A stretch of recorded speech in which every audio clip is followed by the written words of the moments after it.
Hello everyone and welcome back to The Mess. And I feel like a hot mess right now because it is very hot in here.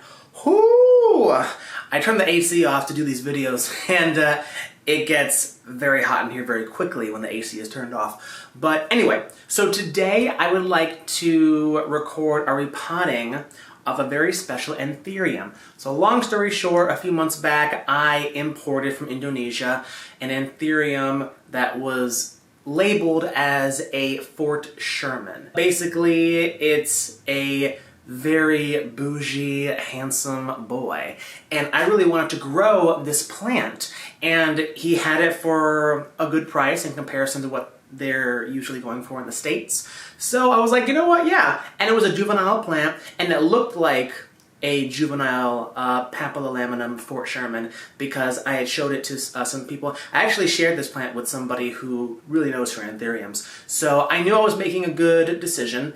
Unfortunately, I didn't realize I was being scammed because he sent me all the wrong plants, and this plant was one of them. He sent me a plant that was not the plant that he had sent to me in the photos and the videos, and I said, dude, what the literal fuck? Like, you fucking scammed me. But yeah, he's no bueno. I called him out. I called him out on Facebook too and stuff just to let people know, like, do not buy from this motherfucker because he will scam you. And I actually know somebody else who did an import with him around the same time I did, and he fucked up her plants too. So it's like this guy is no good. And this is the problem with people that get into this plant hobby to make money, especially during COVID. There's just been so much scamming. I mean, just think about on top of your head all the scams that have come and gone during the course of just COVID.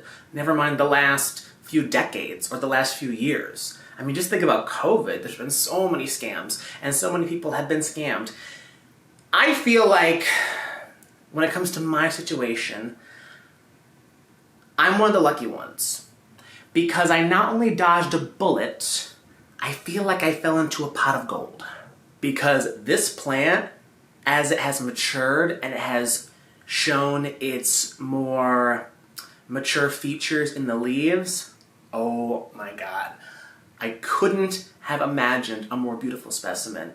So this motherfucker, he tried to send me what he thought was just a bench drag in his shop or whatever that was dirt cheap that he got somewhere, he didn't even know what it was. And he sent that shit to me, and he thought he was trying to like pull a fast one. Little did he know he sent me a fucking ugly duckling that turned into a motherfucking swan, people. Oh my god. I need to show you this plant. Whew. Pardon me for being so sweaty, but it is very hot in here. Anyway, so here he is. If I can just show you right there. If I put it right to my face, it should focus on the leaf as well. And right here is the newest leaf, and you're going to notice that it is quite a bit smaller than the previous leaf, which leads me to believe that this plant is ready to be repotted. He's ready to spread his legs out and set up shop somewhere else. So I don't know if it's coming off on camera, but are you getting this blue hue here? Like, are you getting that iridescence? I'm going to show you in some better light when I actually set up the repot. I noticed that this leaf pretty much fully hardened off by the look and by the feel of it. And yeah, it got a little bit stunted and I don't know what happened. So I'm pretty sure that this guy needs to be repotted because compared to the last leaf, yeah, he should have gotten much bigger. But if you look at, God, he is in a tiny little vase right here. And he's got lots and lots of roots. That's just algae ridden because that's just what happens. Algae doesn't harm the plant, doesn't harm the roots, it just turns the moss green or the soil or whatever you have in here when it is a clear container. I'm pretty sure I'm going to have to break this jar. Usually I have to break the jars because the lip is smaller than the root system, so to prevent breaking the roots, as you know, rather than trying to pull it out and breaking all these roots on the side, it just makes more sense for the health of the plant to break into his house. We gotta break into his house, guys. We gotta perform surgery. So yeah, let me just stop talking. Let's just get into it. All right, come on.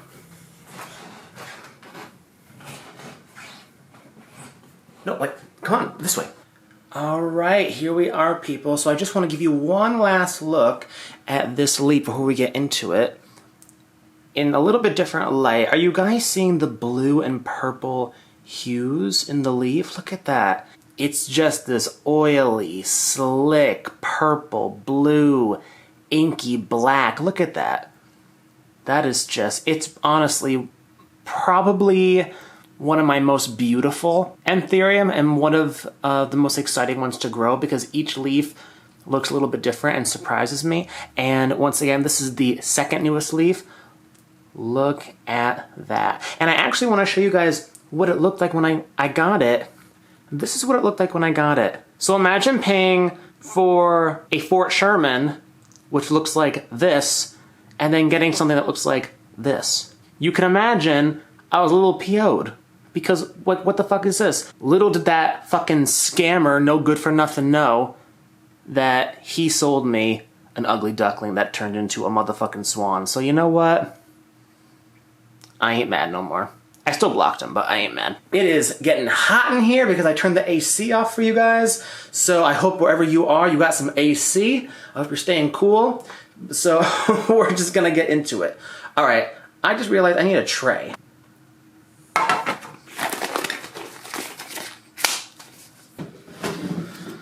Okay, so first thing we need to do is assess the situation at hand. So I'm going to go ahead and remove some of the top moss, and I'm just going to give it a little baby tug just to see, will it come out or do I have to break it? I just want to see, because if I can spare the jar, yeah, you know what? Yeah, he's in there, but good. And I'm out of big plastic bags. Usually I will cover it with a plastic bag, but for now I'm actually going to use some aluminum foil. And we're going to put the Anthurium down like this. All right, we're gonna tuck them away. And without thinking about it, we're just gonna, there we go. Now he's out. And if you're noticing, if I were to zoom in, you're going to see, it's not the most ideal thing in the world. So yeah, what I was gonna say is it's not the most ideal thing in the world just because you have all these little shards of glass. You have to be very, very careful. You probably would want to wear gloves that are more protective than just this. But this is all I have. Ideally, the less you have to break it, the better. So, because that means less shards of glass.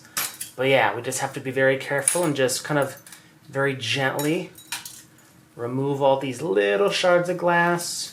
And after you're done doing this, you want to make sure that you vacuum, that you sweep, because you never know. There could be little shards of glass. That's why you want to do it in a tray, but you can never be too careful, you know what I'm saying? So yeah, I think that's good. And I'm going to try my best not to disturb the root system.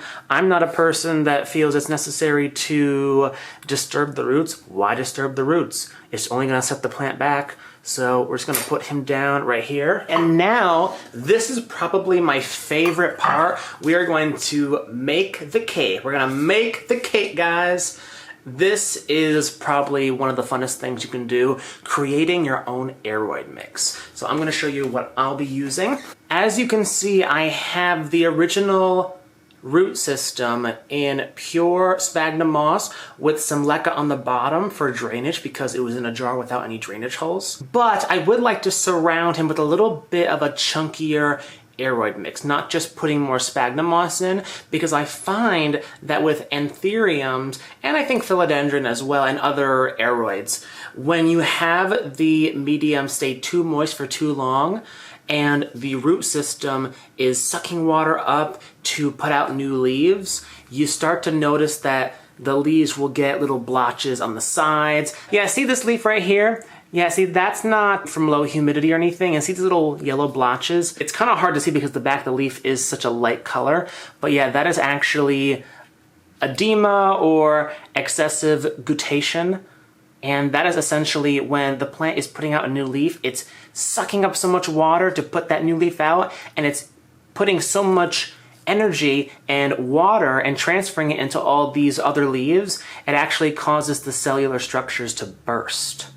and that is what causes that. If it was from too little water or low humidity, you would get a brown tip. So that's just something to keep in mind. So I want to surround him with an aroid mix that is chunkier and more aerated than this sphagnum moss here. So let's see. So I think we'll start with some pumice here. Right here it says Bella Moss. I'm pretty sure it's pumice. The guy at the store told me it was pumice. Or it could be large bits of perlite. Honestly, just any kind of porous rock will do. We're gonna put some of that in. Next, we got some really chunky orchid bark. You see how thick and chunky that is? And we got some clay rocks right here. We're not gonna put as much of that in there just because that's really gonna aerate the mixture. So just a little bit of that. I'm gonna throw in a little bit of charcoal. I find that while it does help keep the medium more aerated, it also helps it retain moisture just because, I don't know, I just find that my mixes stay moist longer, and that can either be a good thing or a bad thing, but I think in this case it'll be a good thing. We're gonna put just a little bit of that in, just a little bit. And finally, we're gonna put just a little bit of sphagnum moss in there. Just a little bit. There, and probably not even the whole thing. All right. So now we have our amazing, wonderful, chunky aroid mix. Isn't that great? I don't know why, I just love making this stuff. Don't you love making this stuff? And I love making things that don't have like soil and things like that because this kind of stuff will be much less likely to attract things like fungus gnats, which I hate. That's actually the reason why I switched to semi-hydro way back when. So, all right, I'm gonna take this to the sink because there's a lot of dust in here from the charcoal and from the pumice or perlite or the rocks. So we're gonna take this to the sink and we're just going to let all that stuff run through. Ideally, you would wanna do it outside with the hose, but I don't got that. And I find that I rinse these things in my sink all the time, so it doesn't really clog it or anything. But ideally, you would wanna do this outside. But we're gonna do this in the sink.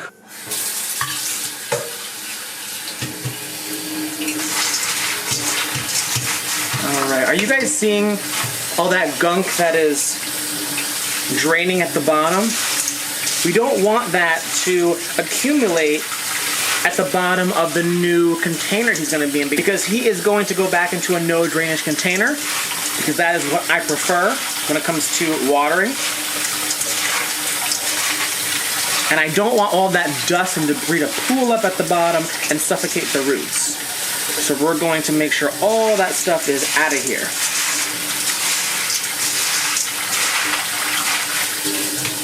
And yeah, it looks like the water is coming out crystal clear now, so I think we're good.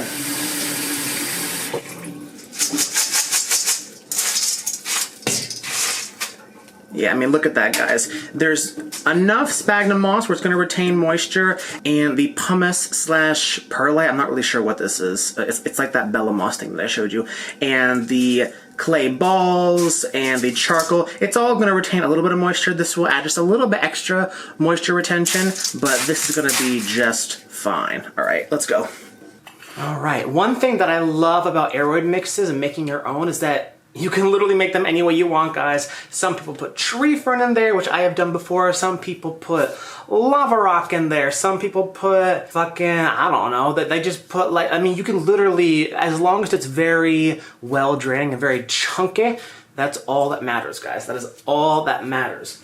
All right. So this right here is the container he's going to go in. And the reason for that is, look at this. You see he's gonna go in there? And he's gonna have plenty of space around his root system. He's going to have a little bit more space at the bottom as well for a reservoir. But if you look and see these roots up here, these aerial roots that have not been activated because they haven't had a chance to come in contact with moisture. I don't even know, what am I even showing? Here's the mess, guys. That's why I say welcome to the mess. So yeah, do you see all those aerial roots up there that would like to be activated and would like to cling onto a rock or something? Yeah, so we're going to activate those roots by planting him in a deeper container. Do you see that? Before I put him in here, I'm actually going to spray it with some water that has just a couple drops of Physan. All I can say is the orchid people swear by this, and if the orchid people swear by this, then you know it's some good shit. But essentially, antifungal, antibacterial, all that good shit. I mean, need I say more? So I put just the tiniest amount in, just a teeny tiny bit. And we're gonna spray the inside. We're gonna spray the roots.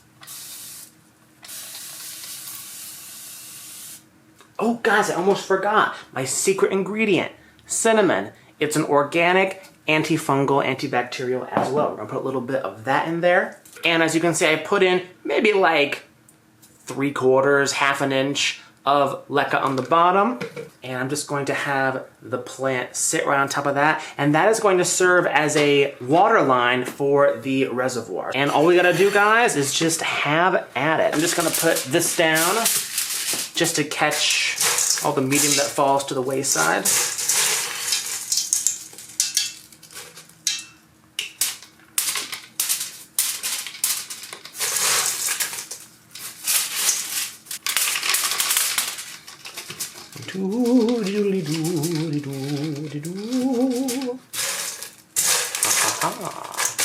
All right, guys, and because it's a little bit of a tight fit, do you see how with these chunky bits of rock and all that stuff, do you see how there's some air pockets here? So the green is where the root system is, and then the layer on the outside, that's where the roots are going to grow into over the next few months. But do you see these empty spaces? We don't want that because that's going to cause the root tips to dry out as they try to grow into the medium. So what I'm going to do is just take a little stick and just very gently push the medium down. Not force it down, just very gently get it to fill in those little crevices, those little areas where there's just a little bit too much air. I find that aroids don't really want too much of anything. They don't want too much air, they don't want too much moisture, they want a little bit of everything, you know what I'm saying? There he is, guys. There's the baby, and he's looking happy.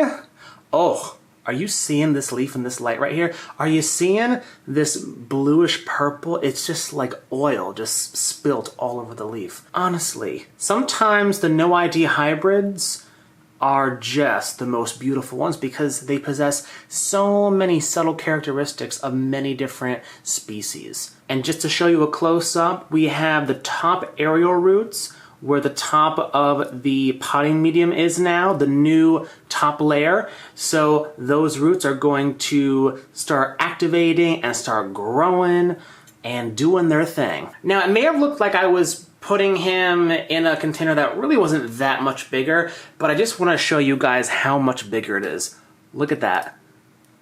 Look at that.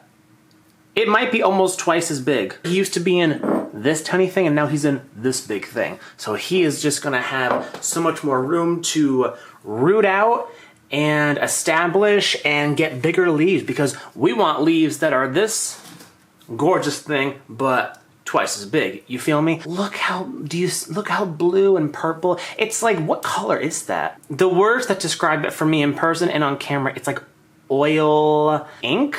You know, like, you know how ink sometimes has that purpley blackness to it? This plant used to be this leaf. Look at that leaf compared to the newest leaf. And this is just within a few months, people. That I would never have guessed. That's why you never know. When Anthurium and Philodendron and Monstera, when they're juvenile, you have no idea what they're gonna look like. And I guess that says something about us as humans. You never know what we are going to turn into. You never know what our potential is. We have the potential to become anything we want to. And this guy decided, I'm gonna serve it all, honey. I'm gonna serve it all. Look at that. These new leaves, in comparison to these other leaves, they're showing much more of a belate texture, and that refers to the uneven surface. It looks very earthy. You see a lot of luxuriant hybrids possess this. And by the way, he's growing in maybe like, I don't know, 300 foot candles. He's growing in pretty low light, guys. That's how you get these sexy dark leaves. All right, I mean, I guess that's it.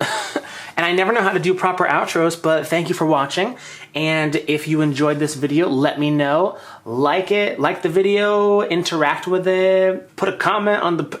Listen, I don't even know what I'm doing. What am I even doing on YouTube? I'm sorry, sir. I literally almost just fucked him up. All right, I'm gonna go. So have a great day, night, or whatever, weekend, I don't know, whenever you're watching this. And I'll see you on Instagram, and I'll see you in the next video. Blah, blah, blah, blah, blah, whatever. Okay. You know what? I'm gonna get out of here. All right, bye-bye. Love ya. Love you, doll face. All right, Jake, get out of here.